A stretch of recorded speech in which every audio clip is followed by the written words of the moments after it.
Oke, kita masuk di video solusi untuk Anda yang sedang mengalami stres, asam lambung, GERD, anxiety, dan lain sebagainya yang mirip-mirip. Inilah solusinya. Baik, kita mulai cara untuk menghilangkan stres.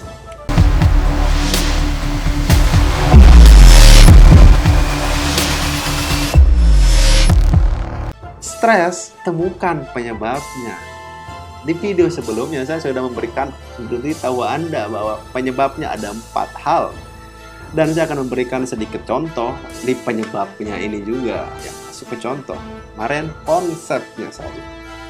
Nah, tak kunjung sembuh dari penyakit. Ya, tentu ini akan membuat Anda terus-terusan mengalami stres karena tak kunjung sembuh. Oleh karena itu, Anda perlu untuk menyembuhkan sakit Anda. Caranya juga dengan tidak stres. Atau kalau Anda merasa sulit untuk tidak stres, Anda lebih ke berpasrahkan diri kepada Sang Maha, bagaimana proses yang terserah kepada Dia. Dan Anda bisa melakukan perbandingan yang seperti saya jelaskan di video sebelumnya. Perbandingannya dengan membandingkan ke orang yang lebih bawah dari Anda. Caranya yang kedua yang saya kasih tahu tadi, ikhtiar dan tawakal, itu yang akan membuat gain kita bakalan naik gitu. Oke, jadi menurut hukum kekekalan energi nih, di mana energi mengalir, di situ akan bertumbuh. Itu hukum kekekalan energi yang mengatakan. Jadi saya nggak asal ngomong. Jadi kalau kita berfokus nih ke hal-hal mengeluh, kita terus-terusan berkutat di sana, nah itu bakalan bertumbuh kan. Kalau terus-terusan Anda keluhkan, sedih begitu, Anda nggak bisa ini, ya sudah itu bakalan bertumbuh lagi, lebih banyak lagi yang dikeluhkan. Makanya ada yang sampai ya penyakitnya menjadi nggak cuma asam lambung ini saja, hal-hal lain karena kita berfokus ke keluhan gitu. Sedangkan kadang-kadang Tuhan, Allah, mencoba kita dengan penyakit itu. Apakah Anda benar-benar bisa sabar? Dan saya kemarin habis mengikuti pengajian yang mengatakan bahwa pahala yang sempurna, yang tak terhingga, yang didapatkan oleh manusia. Tahu Anda pahala apa? Itu pahala orang-orang yang bersabar.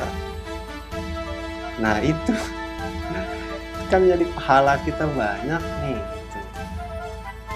Kalau kita terus-terusan bersabar, dan kalau sudah bersabar nanti pasti akan disembuhkan gitu. Jangan malah dikeluh-keluhkan, jangan nggak diterima nih penyakitnya gitu.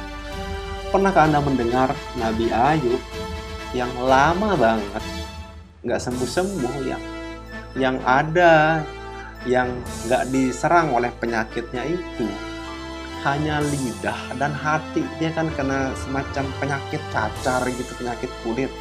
Nah itu aja yang nggak kena oleh sakit ini.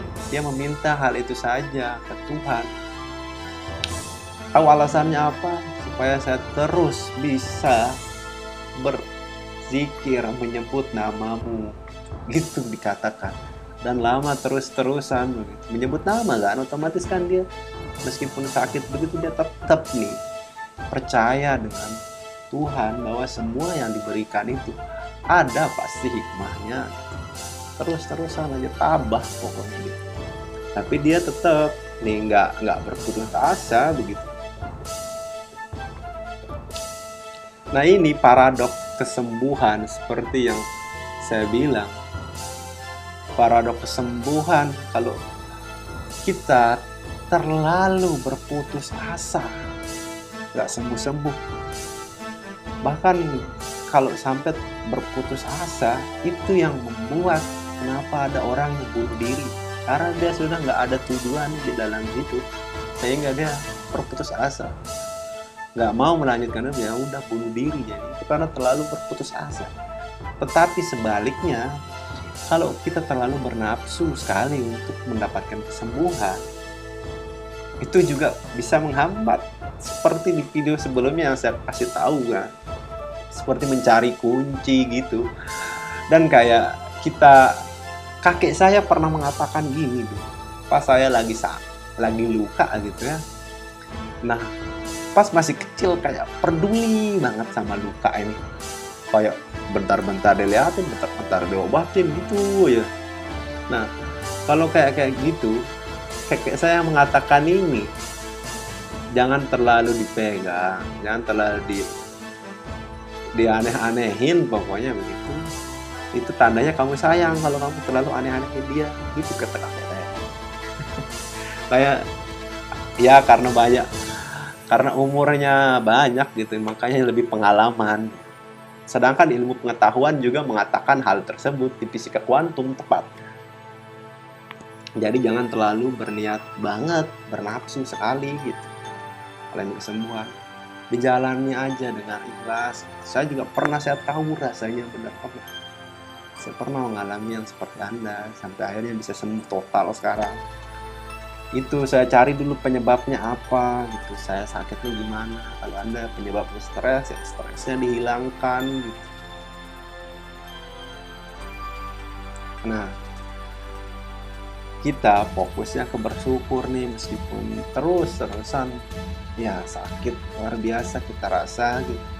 Kalau fokus ke bersyukur, menurut kekalahan energi ini, nanti akan lebih banyak yang akan bisa kita syukuri, ya termasuk kesembuhan gitu.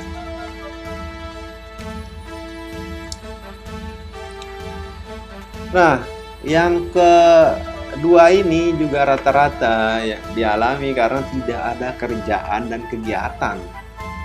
Dia terus-terusan, mirip seperti video yang sebelumnya. Dia tidak ada kerjaan kegiatan yang udah membuat dirinya menjadi stres. Nah, itu kan udah Anda tahu kan penyebabnya, gitu, contohnya. Nah, solusinya kita harus paham dulu. Kalau mau tahu solusinya, kita harus paham dulu definisi yang kita hadapi itu apa. Kan ini termasuk masalah ya, karena nggak ada kerjaan. Itu menjadi masalah buat kita. Karena nggak ada kerjaan dan jadi masalah, dan timbullah stres. Yang kalau dilingkarin tuh, dibulatin semuanya itu kan jadi permasalahan, stres dan nggak ada kerjaan jadi permasalahan. Nah, kita harus tahu dulu nih definisi masalah itu apa. Nah, definisi masalah menurut Wikipedia, supaya kita nggak stres, nggak ada masalah. Masalah itu adalah sesuatu keadaan yang tidak sesuai dengan realitas yang kita inginkan gitu. Nggak sesuai nih dengan di pikiran, dengan realitas yang ada. Kalau nggak sesuai, timbullah masalah. Itulah definisi dari masalah menurut Wikipedia. Nah, setelah Anda tahu kan tidak sesuai dengan yang diharapkan masalah ini, jadi solusinya ya gampang. Ya sudah, jangan mengharapkan sesuatu yang lain dari keadaan atau realita yang sedang kita hadapi ini. Jangan menginginkan sesuatu di lain realita ini gitu. Jadi contohnya gini, kan kekurangan uang nih. Masalahnya kekurangan uang. Kalau Anda nggak mau bermasalah, ya Anda inginkan kekurangan uang tersebut. Mau Anda seperti itu. Tapi kalau Anda ngelakuin hal itu kan Anda nggak stres nih. Tapi Anda kekurangan uang. Jadi kalau Anda kekurangan uang dan Anda nggak mau jadi masalah dan nggak mau jadi stres, ya udah inginkan kekurangan uang gitu. Cuman kan kurang ini ya, kurang bagus, nggak menyelesaikan masalah. Meskipun nggak ada masalah, kalau Anda menginginkan itu, nggak menyelesaikan secara enak gitu. Biarkan Anda punya yang enak. Sudah, Kalau Anda nggak mau seperti itu, ada nanti lagi cara yang lain. Nah, nih definisi Latin, kan masalah bahasa Inggrisnya problem ya. Nah, kalau definisi Latin, problem gitu. Dari bahasa Latin, problem itu dari kata pro dan balein. Nah, pro itu maju, balein itu menggerakkan. Nah, otomatis artinya problem adalah sesuatu yang menggerakkan kita supaya menjadi maju. Jadi stres tidak selamanya buruk, asal di kadar yang tepat. Dosisnya harus tepat stres. Dan syaratnya masalah itu harus dihadapi. Ya, kalau sedang nggak ada uang, ya hadapilah dengan cara ya mencari kerja. Atau kalau nggak bisa mencari kerja, buatlah usaha. Dengan berusaha, otomatis bisa menghasilkan uang. Ya nggak mesti besar-besar, ya Anda bisa berjualan gitu. Nah, itulah kalau dihadapin gitu. Kalau dosisnya terlalu tinggi, menimbulkan sakit fisik.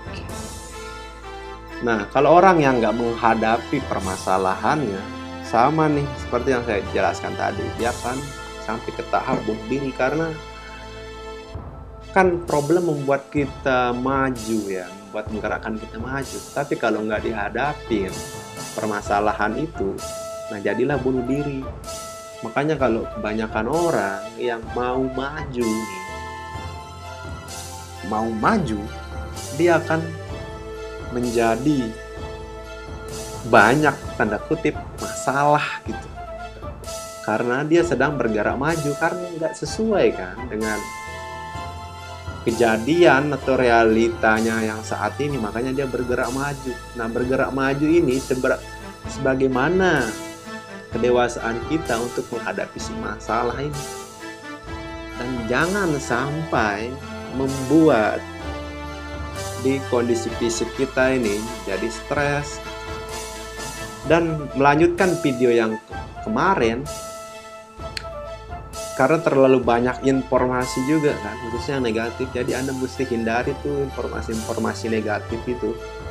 Ada temen dari grup gitu, dia juga kayak gitu, dia terkena asam lambung. Penyebabnya itu nggak ada aneh-aneh biasa macem-macem.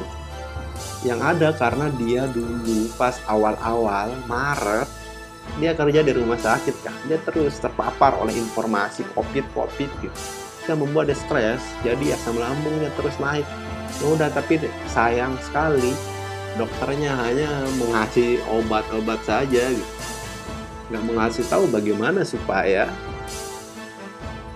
asam lambungnya ini naik, nggak ngasih tahu seperti itu. Nah, asam lambung naik pemicunya karena stres. Nah, jadi akan saya jelaskan bagaimana Anda supaya nggak stres. Tanda stres level tinggi. Dengan stres kita merasa tidak berdaya atau nggak bisa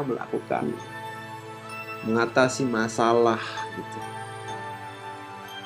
Nah, ini membuat kita putus asa. Mirip-mirip seperti yang itu saya tadi. Adanya sakit fisik. Nah, sulit sembuh dari asam lambung dan GERD karena stres terus-terusan, karena stresnya tinggi sekali. Di lehernya juga seperti tegang. Nah, tidak bisa tidur. Awal mulanya karena nggak bisa tidur ini. Cuman stres yang ditarik mundur, stres itu yang pertama kali. Karena stres nggak bisa tidur gitu. Dan menimbulkan hal-hal ini dah. Solusi stres level tinggi adalah, yang pertama, Anda sudah selesaikan kan masalahnya tadi. Kalau Anda bisa selesaikan, ya sudah, Anda nggak stres. Cuman kalau terus-terusan maju, Anda bakal stres. Cara lainnya dengan merawat diri juga. Caranya dengan berolahraga. Kedua, dengan menonton komedi, buat selalu perasaannya happy gitu. Dan melakukan hal yang disukain, kalau bisa kerjaannya juga yang disukain gitu. Kalau nggak bisa Kalau nggak disukain, ya berusahalah untuk menyukai pekerjaan tersebut. Tapi kalau terus-terusan kita melakukan hal tersebut, lama-lama kita bakalan suka karena sudah terbiasa. Pernah mendengarkan statement kayak begitu? Nah, yang terakhir dengan meditasi. Kalau Anda terbiasa meditasi, tapi dengan harus berolahraga juga, karena itu akan membuat dopamin di tubuh kita, di otak kita tepatnya, itu akan lebih dipompa naik dengan olahraga. Dengan meditasi juga sama. Dua-duanya dikombinasi, hasilnya lebih bagus lagi. Ada serotonin juga nama hormonnya, itu membuat suasana hati enak. Itu ada di meditasi. Jadi cara meditasinya itu gimana? Cara meditasinya itu gampang. Cuman butuh pondasi nih, butuh pondasi untuk mengetahui apa saja yang membuat pikiran kita ini berat, membuat rasa cemas itu datang begitu. Jadi kita nggak asal-asalan meditasi, harus tahu pondasinya. Itu dijelaskan dengan neuroscience, psikologis, terus spiritual, itu dijelaskan tuh dari 3 aspek itu. Dan di otak kita itu kayak ada semacam blok-blok gitu di otak kita. Jadi kalau kita terus melatih otak kita itu cemas, bagian-bagian sana itu terus menyala. Itu dijelaskan bagaimana caranya supaya menghilangkan nih yang nyala-nyala bagian otak kita yang nggak bagus ini, dan mulai melatih lebih bahagia, lebih tenang, lebih enjoy menjalani hidup. Itu dijelaskan dengan 3 aspek yang tadi. Semuanya itu Anda bisa dapatkan di dalam buku saya ini nih. Ini. Nah, karena ya nggak mungkin kan saya bisa menjelaskan Anda yang detail banget, panjang sekali memang. Tetapi di sana banyak sekali metode-metode yang berguna sekali untuk membuat nih kepala kita menjadi lebih bahagia, lebih tenang, lebih enjoy dalam menjalani hidup, dan lebih berpasrah akan penyakit kita ini. Berpasrah itu tawakal, bukan putus asa ya. Sambil berikhtiar. Di dalam buku ini juga saya jelaskan bagaimana kronologi saya terkena asam lambung dan bisa sembuh. Di sana juga ada ramuan herbal yang saya jelaskan kepada Anda, sehingga Anda bisa menggunakan herbal tersebut terus membaca nih kan buku ini, sehingga Anda nggak stres-stres. Di sana dijelaskan detail sekali tentang meditasi, bagaimana fondasi dasarnya, bagaimana bagian-bagian otak kita bekerja, dijelaskan dengan runut, supaya kalau ada metode satu yang nggak cocok dengan Anda bisa menggunakan metode yang lainnya. Harganya hanya 159.000 nih.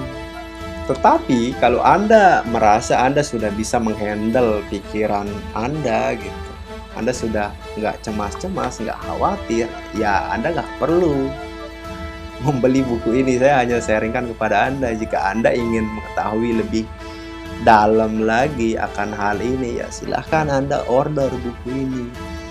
Untuk resepnya bisa aja saya sharingkan kepada Anda. Tetapi yang paling penting kan ini bagian otaknya ini juga yang mesti diobatin. Nah, manfaat meditasi, kita lebih sadar akan pikiran kita.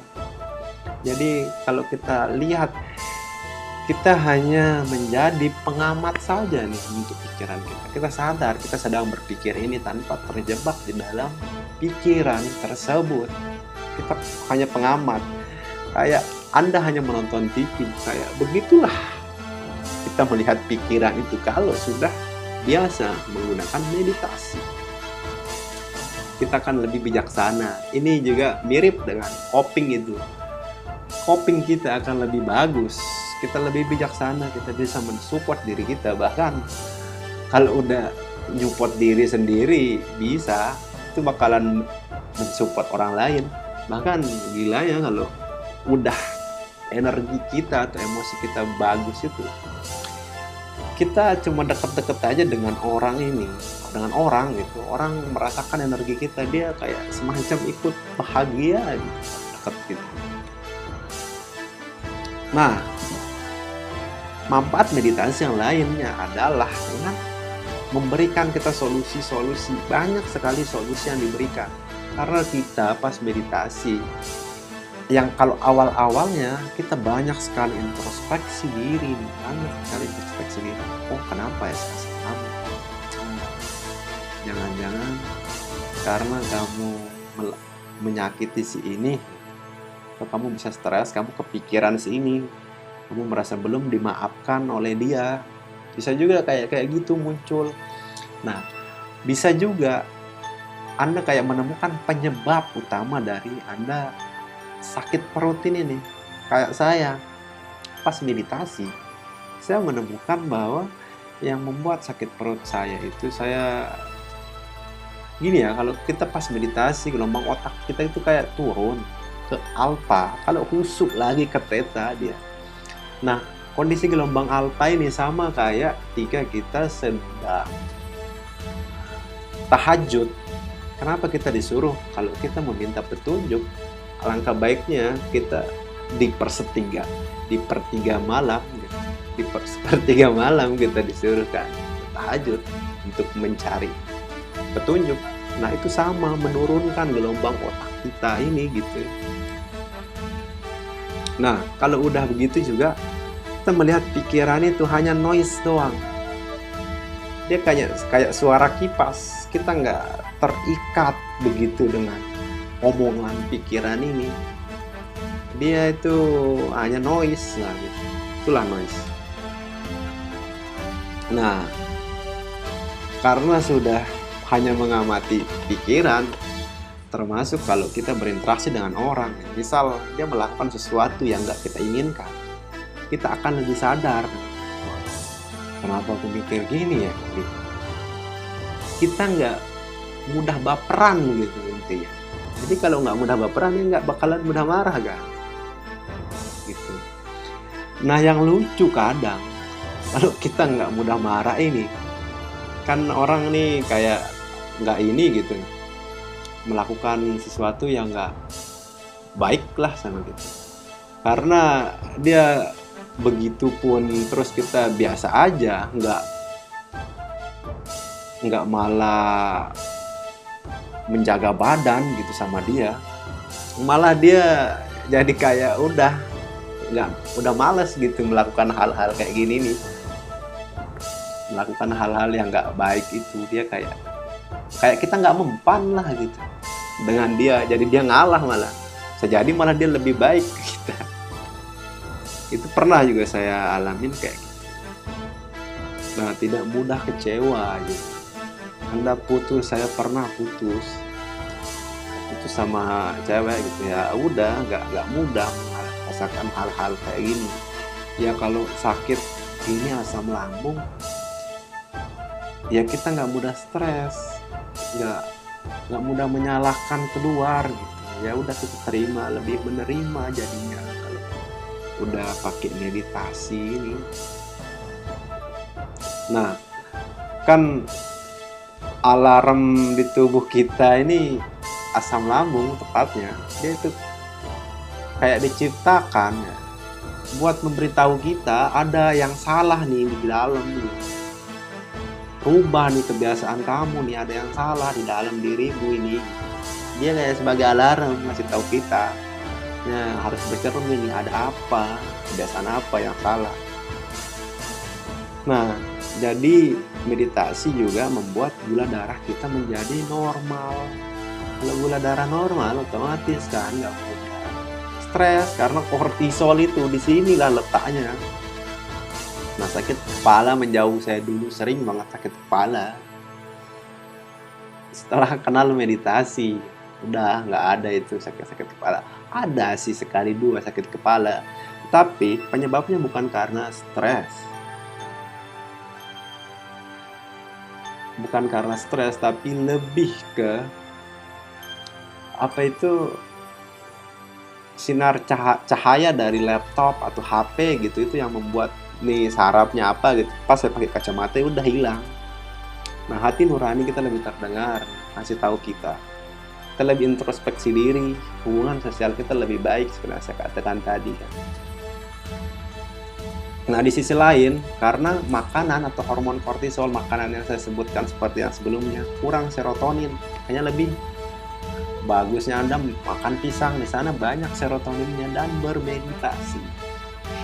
Tapi sudah meditasi, tetapi masih terus belum sembuh. Anda sudah meditasi dan anxiety-nya hilang, tapi belum sembuh. Mungkin Anda karena terus-terusan masih mengkonsumsi molekul yang namanya Laperpol. Nah, Laperpol itu apa? Akan saya jelaskan di video selanjutnya. Yang jelas, sangat penting sekali untuk nggak stres dan membuat pikiran kita hanya menjadi pengamat saja, mengamati pikiran itu dengan cara bermeditasi.